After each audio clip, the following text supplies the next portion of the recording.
సాక్ష్యమిచ్చేదా మన స్వామి యేసు దేవుడంచు సాక్ష్యమిచ్చేదా సాక్ష్యమిచ్చేదా మన స్వామి యేసు దేవుడంచు సాక్ష్యమిచ్చేదా సాక్ష్యమనగ కనిన వినిన సంగతులను తెలుపుటయే సాక్ష్యమనగ కనిన వినిన సంగతులను తెలుపుటయే సాక్ష్యమిచ్చు కొరకు నన్ను స్వామి రక్షించినంచు సాక్ష్యమిచ్చేదా మన స్వామి యేసు దేవుడంచు సాక్ష్యమిచ్చేదా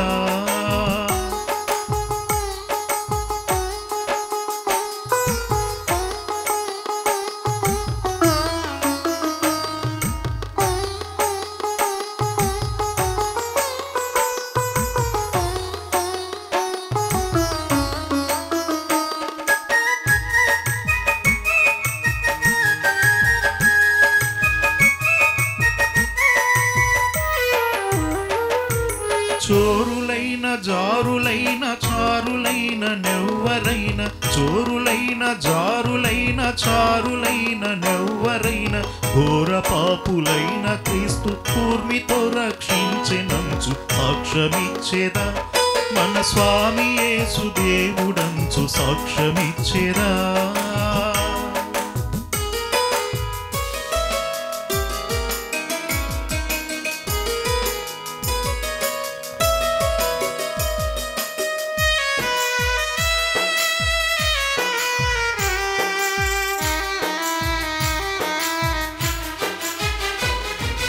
పరమత దూషణములేల పరిహసించి పలుకుటేల పరమత దూషణములేల పరిహసించి పలుకుటేల ఇరుగు పొరుగు వారికల్లా యేసుక్రీస్తు దేవుడంచు సాక్ష్యమిచ్చేదా మన స్వామి యేసు దేవుడంచు సాక్ష్యమిచ్చేదా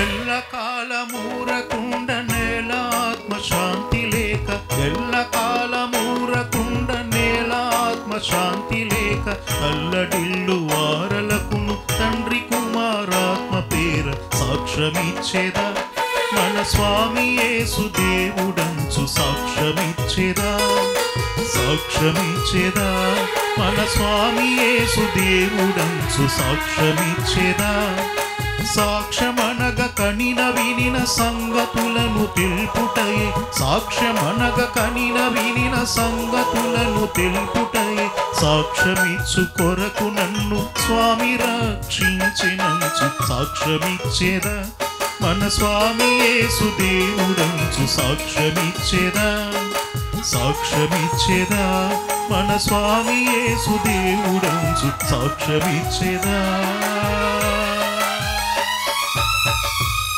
నా అనుభవం సాక్ష్యమిచ్చేదా నాడు నేడు అనే కార్యక్రమం గురించి ఈ రోజున దేవుని దయతో 39వ ఎపిసోడ్లో నా 59 ఏళ్ల అనుభవంలో 333 మంది మాట సపోర్ట్ చేసిన వారిలో 39వ మాటను మాట్లాడిన వారిని గురించి అలాగే మొదటి పార్ట్లో దేవుని వాక్యం తెలుసుకున్న 7గురు మాట్లాడి 7 మాటల గురించి రెండవ పార్ట్లో దేవుని వాక్యం తెలియనప్పుడు కష్టే ఫలితో 7 రకాల అనుభవ సాక్ష్యాల గురించి మూడవ పార్ట్లో దేవుని వాక్యంతో సంబంధం కలిగి 30 ఏళ్లుగా 7 మాటలతో 7 రకములుగా దేవునికి 1000 స్తుతి స్తోత్రం చెల్లించడం గురించి ఈ కార్యక్రమాలను ప్రతిరోజు సాయంత్రం 7 గంటల నుంచి 7 గంటల 30 నిమిషాల వరకు మోక్ష మార్గం టీవీ ఛానల్స్లోను యూట్యూబ్ ఛానల్స్లోను ఈ కార్యక్రమాలను ప్రసారం చేయడం జరుగుతుంది. ముందుగా మొదటి పార్ట్లో 7గురు మాట్లాడే 7 మాటలలో మొదటి మాట 1965లో నాడు నిరుపేదలైన డైలీ కూలీలు ఆంధ్రప్రదేశ్ తెలంగాణలో కొన్ని పల్లెటూళ్ళలో అన్ని మతాలలో అన్ని కులాలలో నిరుపేదలైన వారు ఆ రోజుల్లో రోడ్డు ప్రక్కనే ముంజికాయలు పెట్టి ఆ ముంజికాయలు అమ్ముకుంటూ ఆ రోజుల్లో ఇటువంటి పనులు చేసేవారు. 2024లో నేడు నిరుపేదలైన వారసులు పట్టణాలలో ఫారిన్ కంట్రీస్లలో పనులు చేస్తున్నారు. ప్రభుత్వ పథకాలు వస్తున్నాయి. గ్రామాలను దత్తత తీసుకుంటున్న వారికి, మాటను సపోర్ట్ చేస్తున్న వారికి, తల్లిదండ్రులకి మనం ఎప్పుడూ కూడా కృతజ్ఞతలు చెల్లించాలి.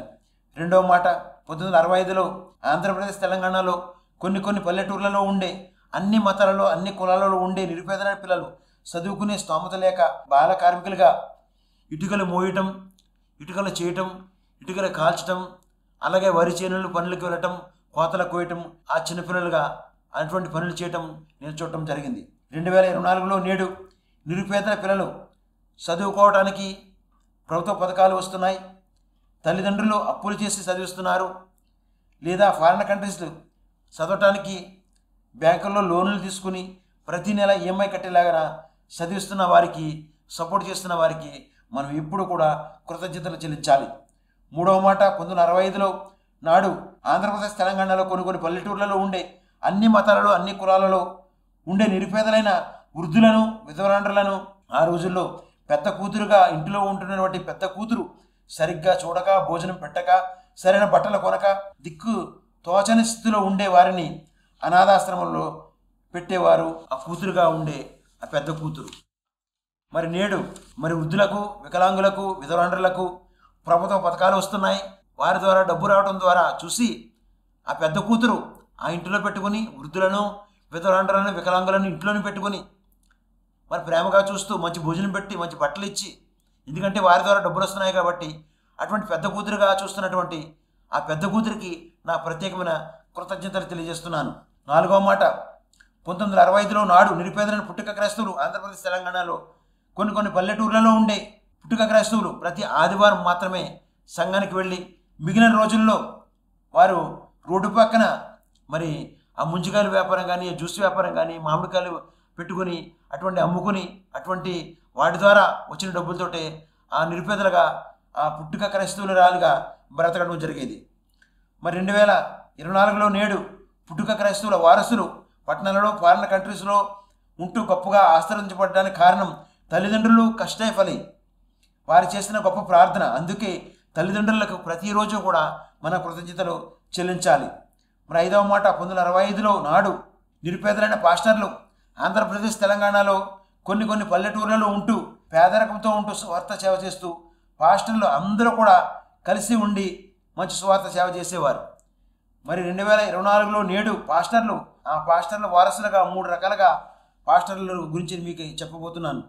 మొదటి రకం పాస్టర్లు పట్టణాలలో ఫారిన్ కంట్రీస్లలో మంచిగా ఆస్తులు సంపాదించుకొని కోటేశ్వరులుగా పెద్ద పెద్ద చర్చిలు కడుతూ వేల మందికి, లక్షల మందికి టీవీల ద్వారా గొప్ప స్వార్థ సేవ చేసే సేవకులు కొందరైతే, మరి రెండవ రకం పాస్టర్లు మరి పాస్టర్లుగా ట్రైనింగ్ అయ్యి అనేక చర్చిలకి పాస్టర్గా వెళుతూ ఆ సంఘాలలో పాస్టర్లు గొడవలు పడుతూ ఆ సంఘస్థులతో, సంఘ పెద్దలతో, శ్రేణ సమాజంతో గొడవలు పడుతూ ఆ సంఘాన్ని రెండుగా చీల్చి అటువంటి గొడవలు పెట్టే పాస్టర్లు రెండవ రకమైన పాస్టర్లు ఈ రోజుల్లో మనం అనేక మంది పాస్టర్లు మనం చూస్తున్నాం. అలాగే మూడో రకమైన పాస్టర్లు చూసినట్లయితే కొండలలో, కోనలలో, మరి వాహనాలు వెళ్ళని చోటకు, పల్లెటూర్లలో అటువంటి చోట్లకు నిరుపేదలుగా ఉంటూ సరైన భోజనం లేకుండా మరి వాహన సౌకర్యం లేని చోటకు నడుచుకుంటూ వెళ్ళి మరి సువార్త వాక్యాన్ని అందిస్తున్న అటువంటి నిరుపేదలైన పాస్టర్లు ఉంటున్నారు. అటువంటి పాస్టర్లకు నా ప్రత్యేకమైన కృతజ్ఞతలు తెలియజేస్తున్నాను. మరి ఆరవ మాట, 1965లో ఆంధ్రప్రదేశ్ తెలంగాణలో కొన్ని పల్లెటూర్లలో నిరుపేదలైన సంఘస్థులు అందరూ కలిసికట్టుగా ఉంటూ సంఘ పరిసరాలు పాలిభాగస్తులుగా సంఘ పెద్దలు, పాస్టర్లు అందరూ కూడా కలిసిమెలిసి స్వార్థ సేవ చేసేవారు. మరి నేడు 2024 సంవత్సరంలో ప్రతి సంఘములో 7 రకాలైన సంఘ పరిసరాలు పాలిభాగస్తులుగా పనిచేస్తున్నారు. సంఘములో ఒక రకమైన పరిచర్యలు చేస్తూ ఉండండి. మరి వారి ఇంటిలో ఏ రకంగా ఉంటున్నారో మీకు అందరికీ చెప్పబోతున్నాను. మొదటిగా సంఘములో సంఘ పెద్దలుగా మంచి పేరు ఉంటుంది, కానీ వారి ఇంటిలో మామయ్యగా కోడలను బాధ పెడతాం, తండ్రిగా కూతుర్ని కొడుకుని బాధ పెడతాం, భర్తగా భార్యని బాధ పెడతాం. అటువంటి బుద్ధి బాగోలేదండి బ్రదర్ మీకు. అలాగే రెండవ సంఘములో శ్రేణ సమాజంలో పెద్ద ప్రార్థన పరురాలుగా మంచి పేరు ఉంటుంది, కానీ వారింటిలో కోడలను బాధపెట్టే అత్తగా, కొడుకుని కూతుని బాధపెట్టే తల్లిగా, మనవరాల్ని బాధపెట్టే నాయనమ్మగా, అమ్మమ్మగా అటువంటి బుద్ధి మీకు ఉండటం బాగోలేదని సిస్టర్. మూడవ రకం సంఘంలో బైబిల్ చదవటంలో చాలా మంచి పేరు ఉంటుంది, కానీ వారి ఇంటిలో వదినను అన్నను బాధపెట్టే బుద్ధి, మరిదిని బావగారిని బాధపెట్టే బుద్ధి, అన్న పిల్లల్ని బాధపెట్టే బుద్ధి, మరి తల్లిదండ్రులను బాధపెట్టే బుద్ధి, అటువంటి బుద్ధి మీకు ఉండటం మంచిది కాదని సిస్టర్. మరి నాలుగవ రకం సంఘములో గాయని గాయకురాలుగా పాటలు పాడటంలో మంచి పేరు ఉన్నది, కానీ మీ ఇంటిలో అత్తను మామయ్యను మరిదిని బావగారిని తోడుకోళ్ళని తోబుట్లని అందరినీ కూడా బాధపెట్టే బుద్ధే మీకు బాగోలేదండి సిస్టర్. మరి ఐదవ రకం సంఘములో మీ చర్చిలో ట్రెజరర్గా మంచి పేరు ఉన్నది, కానీ మీ ఇంటిలో భార్యను బాధపెట్టి కొడుకుని బాధపెట్టి కూతుర్ని బాధపెట్టి అల్లుల్ని బాధపెట్టి మరి వియ్యంకుడిని విపరాలను బాధపెట్టి అటువంటి బుద్ధి మీకు బాగోలేదండి బ్రదర్. మరి ఏడవ రకం సంఘములో పాస్టర్గా మంచి పెట్టకథలు చెప్పడంలో మంచి వాక్యం చెప్పడంలో మంచి పేరు ప్రఖ్యాతులు ఉన్న పాస్టర్ మీరు మీ ఇంటిలో మీ సంఘములో పాస్టర్లతో గొడవలు పెట్టుకోవటం, సంఘస్థులతో గొడవలు పెట్టుకోవటం, మీ భార్యతో మీ పిల్లలతో అందరితో గొడవలు పెట్టుకోవటం, అది మీ బుద్ధి మంచిగా లేదండి పాస్టర్ గారు. అందుకే బ్రదర్ మీ నోటిని అదుపు చేయండి, అందుకోసమే సిస్టర్ మీ మాటను పొదుపు చేయండి, అందుకోసమే బ్రదర్ అండ్ సిస్టర్ మీ బుద్ధికి రక్షణ పొందండి. అప్పుడే మీ కుటుంబంలో సంతోషము సమాధానంగా ఉంటారని నా అనుభవం సాక్ష్యమిస్తున్నాను. మరి ఏడవ మాట 1965లో నాడు నిరుపేదలైన క్రైస్తవ కుటుంబాలు ఆంధ్రప్రదేశ్లో తెలంగాణలో కొన్ని పల్లెటూర్లలో ఉండేవారు. వారానికి ఒక్కసారి చర్చికి వెళ్ళి వారి కుటుంబంలో సంతోషము సమాధానం సంపూర్ణమైన ఆరోగ్యంగా అందరూ ఒకే కుటుంబంగా కలిసి ఉండేవారు. 2024 సంవత్సరంలో నేడు క్రైస్తవ కుటుంబములుగా పట్టణాలలో ఫారిన్ కంట్రీస్లో మరి లక్షల్లో కోట్లలో ఆస్తులు సంపాదించుకుంటున్నారు, కోటేశ్వరులుగా ఉంటున్నారు, కారులో విమానంలో తిరుగుతున్నారు, 24 గంటల వాక్యం ఉంటున్నారు.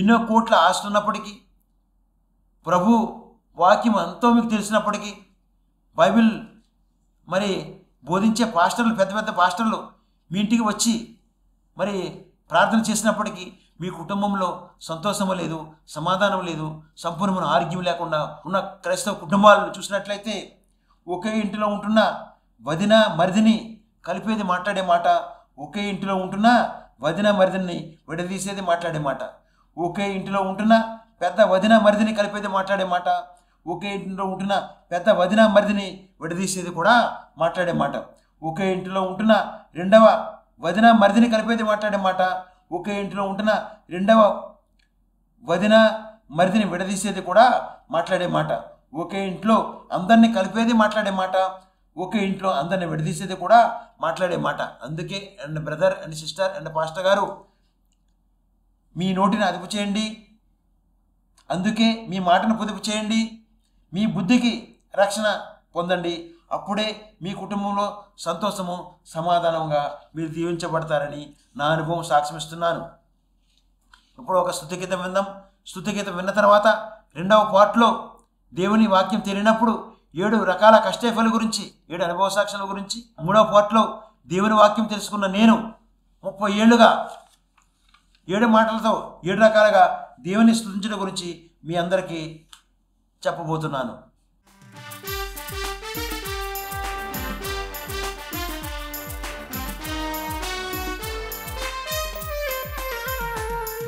స్తోత్రం చెల్లింతుము, స్తుతి స్తోత్రం చెల్లింతుము, స్తోత్రం చెల్లింతుము, స్తుతి స్తోత్రం చెల్లింతుము. యేసునాథుని మేలులు తలంచి, యేసునాథుని మేలులు తలంచి స్తోత్రం చెల్లింతుము, స్తుతి స్తోత్రం చెల్లింతుము.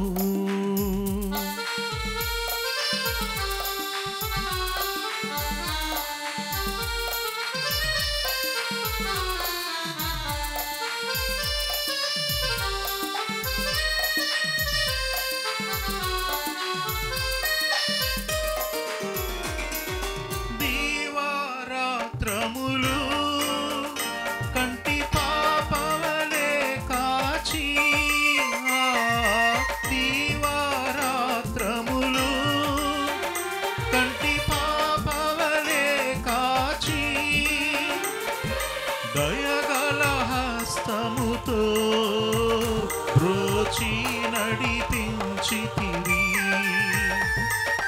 దయగల హస్తముతో బ్రోచి నడిపించితివి స్తోత్రం చెల్లింతుము స్తుతి స్తోత్రం చెల్లింతుము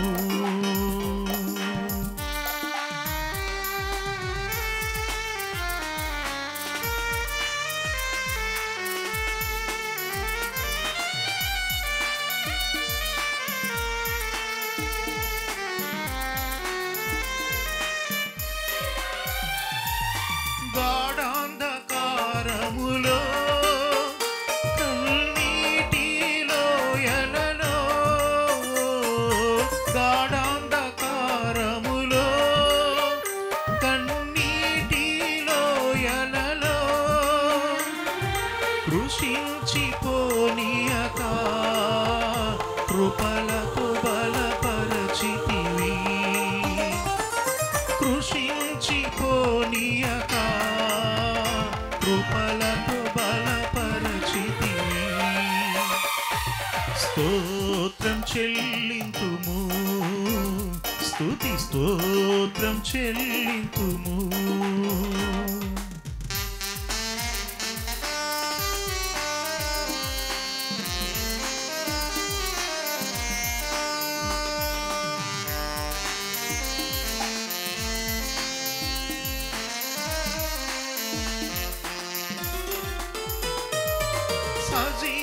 సజీవయాగముగా మన శరీరము సమర్పించి సజీవయాగముగా మన శరీరము సమర్పించి సంపూర్ణ సిద్ధి నొందా శుద్ధాత్మను నొసగితివి సంపూర్ణ సిద్ధి నొందా శుద్ధాత్మను నొసగితివి రెండవ పార్ట్లో మొదటి అనుభవ సాక్ష్యం నా 59 ఏళ్లలో 333 మంది మాటను సపోర్ట్ చేసిన వారిలో 39వ మాట మాట్లాడిన వారు పొలమూరి లక్ష్మి నేతల పండుగారు విలువైన మాటలు సపోర్ట్ చేసిన అన్నా వదినలకు నా ప్రత్యేకమైన కృతజ్ఞత తెలియజేస్తున్నాను. అంతేమాత్రమే కాకుండా ప్రభునందు నిద్రించినటువంటి మా అన్న పొండ అన్న తల్లిదండ్రులకు పాదాభివందనాలు తెలియజేస్తున్నాను. రెండవ అనుభవ సాక్ష్యం 1987లో దేవుని వాక్యం తెలియనప్పుడు హైదరాబాద్లో నిరుద్యోగ సమస్యతో మరి కండక్టర్ ఉద్యోగం కోసం పోలీసు ఉద్యోగం కోసం అనేక చోట్ల తిరిగినప్పటికీ మరి ఉద్యోగం లేక అనేక రకాలుగా సరైన భోజనం లేకుండా సరైన బట్ట లేకుండా మరి వండుకోవడానికి సామాన్ లేకుండా మరి ఒక కోడిగుడ్డిని 4 ముక్కలు చేసి మరి నాతో ఉన్నటువంటి ఆ వెంకట్రావు అనే అబ్బాయి నేను మరి పొద్దున ఒక ముక్క ఆయన ఒక ముక్క నేనో ముక్క మధ్యాహ్నం ఆయన ఒక ముక్క నేనో ముక్క సాయంత్రం ఆయన ఒక కోడిగుడ్డు ముక్క నేను ఒక ముక్క అనగా ఒక కోడిగుడ్డుని మరి 6 ముక్కలు చేసి మేమిద్దరం తినడం జరిగింది. వండుకోవడానికి సరైన పాత్రలు లేనప్పుడు అనేక రకాలుగా బాధపడేవాడిని. మూడవ అనుభవ సాక్ష్యం 1988లో దేవుని వాక్యం తెలియనప్పుడు మరి హైదరాబాద్లో ఉద్యోగం దొరకనప్పుడు అనేక రకాలుగా ఆ రోడ్ల అంటే తిరుగుతున్నప్పుడు మరి ఒక ఆయన రహమత్ నగర్ లేబర్ అడ్డపై ఉండి పనికి పిలవటం జరిగింది. ఆ రోజు 60 రూపాయల కూలిపనిచ్చి మరి బిల్డింగ్ రూపుపై రెడ్డ పెంకులు అతికే పని నేర్పడం జరిగింది.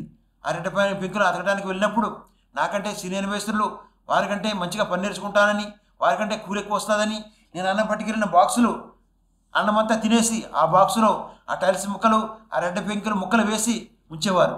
అలాగా ఆ మధ్యాహ్న సమయంలో భోజనం లేకుండా మరి తినడానికి డబ్బులు లేక అలాగే ఆకలితో ఆ పని చేసినప్పుడు అనేక రకాలైన అనారోగ్యాలు రావడం జరిగింది. మరి 5వ అనుభవ సాక్ష్యం చూసినట్లయితే దేవుని వాక్యం తెలియనప్పుడు హైదరాబాద్లో మరి 12 చోట్ల అద్దెకు ఉండటం జరిగింది. అది వెంకటగిరిలో 500 రూపాయలకు అద్దెకు ఉండటం, ఆ అద్దె కూడా కట్టలేని పరిస్థితుల్లో అనేక రకాలుగా అప్పులు చేసి ఆ అద్దె కట్టుకుంటూ ఇంటి పోషణకు సరైన సరుకులు కూడా తేని అటువంటి పరిస్థితుల్లో మరి నేను ఉండటం జరిగింది. ఎప్పుడైతే నేను మధ్యాహ్న సమయంలో భోజనం లేకుండా ప్రతిరోజు కూడా మరి అలా అన్నం బాక్సులు తినేసి లేనప్పుడు నాకు అనేక రకాలైన 7 రకాలైన అనారోగ్యాలు నాకు రావడం జరిగింది. అటువంటి అనారోగ్యాలలో 6వ అనుభవ సాక్ష్యం 1994లో నాడు దేవుని వాక్యం తెలియనప్పుడు హైదరాబాద్లో 7 రకాలైన అనారోగ్యాలలో 3వ రకం అనారోగ్యం ఏంటంటే 15 ఏళ్లుగా తలపోటుతో బాధపడుతున్నప్పుడు పంజాగుట్టలోని తెస్సాల హాస్పిటల్లో మరి నన్ను అడ్మిట్ చేసి నెత్తికి 100 సూదులు గుచ్చి కరెంట్ పెట్టడం జరిగింది. ఇటువంటి అనారోగ్యాలతో, ఆర్థిక సమస్యలతో, నిరుద్యోగ సమస్యలతో, దేవుని వాక్యం తెలియనప్పుడు అనేక రకాలుగా బాధపడుతున్నప్పుడు 7వ రకం అనుభవ సాక్షి చూసినట్లయితే 1994లో దేవుని దర్శనము, దేవుని శిలువ దర్శనము, మరి శిలువలో మాట్లాడిన 7 మాటల గురించిన దర్శనము మరి నేను చూసినప్పుడు మరి యేసుక్రీస్తు ఆ శిలువలో మాట్లాడిన 7 మాటల కంటే ముందుగా ఆయన పొందిన గాయాలు చూసినట్లయితే, ఆయన పడిన శ్రమలు చూసినట్లయితే 150 కేజీల బరువు, 15 అడుగుల ఎత్తు, 8 అడుగుల వెడల్పు, 350 సైనికులు, 50 గుర్రపురవతులు, 3 సార్లు కింద పడిపోవటం, 5480 శరీరంపై గాయాలు, 17 తలలో లోతైన గాయాలు, 17 గంటల పాటు నీరు లేకుండా ఉండటం, 150 వీపుపైన గాయాలు, 6.5 లీటర్ల రక్తం మన పాపాల కొరకు సిందించి శిలువపై మాట్లాడిన 7 మాటలలో మరి 3వ మాట యోహాను సువార్త 19వ అధ్యాయము 26వ వచనం, అమ్మా ఇదిగో నీ కుమారుడు అని తన తల్లితో చెప్పాను. ఎప్పుడైతే ఈ శిలువలో మాట్లాడిన 7 మాటల గురించి నా మనసులో నాటుకుపోయి ఈ వాక్యం నేను నమ్ముకున్నాను, ఈ వాక్యాన్ని పట్టుకున్నాను, ఈ వాక్యాన్ని ప్రకారంగా జీవించడం మొదలుపెట్టాను. 3వ పార్ట్లో మరి దేవుని వాక్యంతో సంబంధం కలిగి 7 మాటలతో 7 రకములుగా 1000 స్తోత్రం చెల్లించడం గురించి సాక్ష్యం ఏమిటంటే, మొదటి మాటతో దేవునికి ప్రతి ఉదయం స్తుతించడం కొరకు పాత నిబంధనలు 39 గ్రంథముల నుండి 333 స్తుతించే వాక్యములలో 39వ స్తోత్రం, ఎజ్రా గ్రంథము 6వ అధ్యాయం 9వ వచనం, ఆకాశం అందలి దేవుడైన దేవా మీకే స్తుతి స్తోత్రం చెల్లించమని దేవునికి ప్రతి ఉదయం స్తుతించడం ద్వారా మీ కుటుంబంలో సంతోషం కలుగుతుందని నా అనుభవం సాక్ష్యమిస్తున్నాను.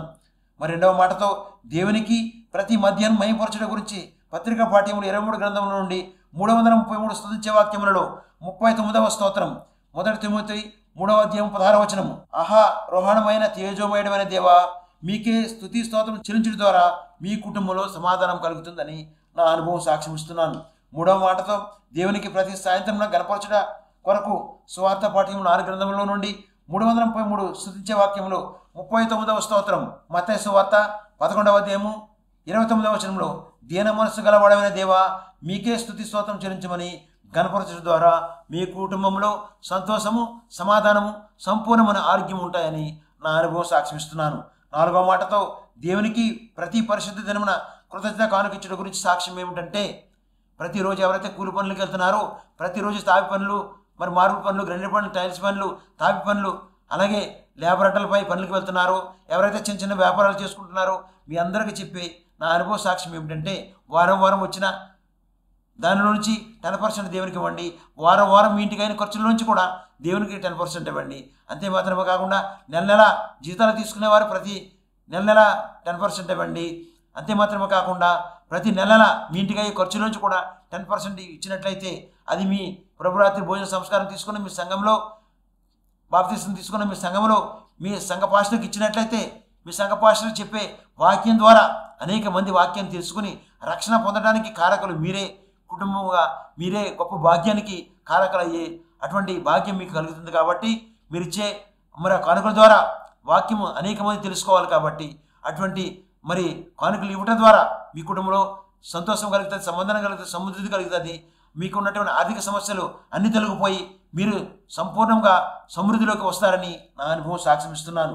5వ మాటతో దేవునికి ప్రతిరోజు సాయంత్రం కృతజ్ఞతాస్తుతి చెల్లించడం గురించి నా అనుభవ సాక్ష్యం ఏమిటంటే, దేవుడు క్రైస్తవ కుటుంబాలకి ఎవరికి లేని గొప్ప భాగ్యం ఇచ్చాడు. ఏమిటంటే ప్రతిరోజు కూడా దేవుడు చేసిన మేలు కొరకు అన్ని మతాలలో అన్ని కులాలలో మరి దేవుడు చేసిన అద్భుతాల కొరకు ప్రతిరోజు దేవుడు కాపాడిన విధానం కొరకు ప్రతిరోజు మన స్లీపింగ్ చేసే సమయంలో కృతజ్ఞతాస్తుతి చెల్లించినట్లయితే మన కుటుంబంలో సంతోషము, సమాధానము, సమృద్ధి, సంపూర్ణమైన ఆరోగ్యాలు దేవుడు ఇస్తాడని నా అనుభవం సాక్ష్యమిస్తున్నాను.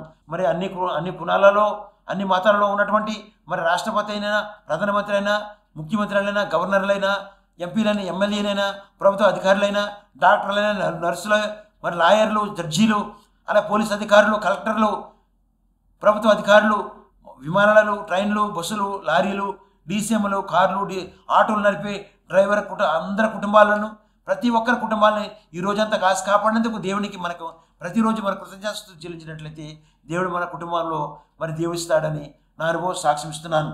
మరి 6వ మాటతో దేవునికి ప్రతిరోజు సాక్ష్యంతో స్తుతి గురించి నా అనుభవ సాక్ష్యం ఏమిటంటే, 39వ ఎపిసోడ్లో 39వ మాట గురించి, 39వ స్తుతి గురించి, 39వ మహిమపరచుడు గురించి, 39వ ఘనపరచుడు గురించి, 39వ కృతజ్ఞత కానుకల గురించి, 39వ కృతజ్ఞత స్తుతి గురించి, 39వ సాక్ష్యంతో స్తుతి గురించి, మరి 39వ వేకోజమున విజ్ఞాపన ప్రార్థన గురించి, 39వ కలిపే మాట గురించి, విడదీసే మాట గురించి చెప్పే భాగ్యానికై దేవునికి స్తుతి స్తోత్రం చెల్లించుతున్నాను.